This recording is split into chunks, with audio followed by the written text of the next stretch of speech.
As the campaigning for the East Tripura Lok Sabha constituency, which will go to the poll in the second phase on April 23rd as per the new schedule, ended on Tuesday, the District Magistrate of North Tripura District C.K. Jamatia today assured of free and fair election, which also shall carry on a complaint-free poll for the East Tripura constituency. The concerned district administration today held a meeting with all the political parties and apprised them of all necessary arrangements being undertaken to conduct free and fair election.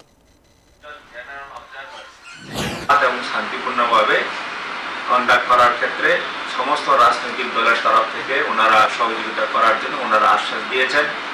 এটার মধ্যে আমি আরেকটা যুক্ত করেছি যে আমাদের ত্রিপুরা রাজ্যের দরজা বা দুয়ার হিসেবে এটা নর্থ ত্রিপুরা ডিস্ট্রিক্ট রয়ে গেছে।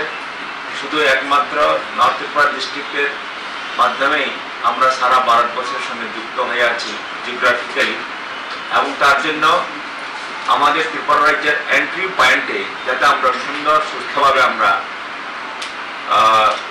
কমপ্লেইন্ট ফ্রি এবং ফ্রি ফেয়ার পিসফুল আমরা ইলেকশন যাতে কন্ডাক্ট করতে পারি তার জন্য আমরা মিটিং করেছি। আমাদের মধ্যে ভালো আন্ডারস্ট্যান্ডিং হয়েছে, সবাই সহযোগিতা করার জন্য আশ্বাস দিয়েছে।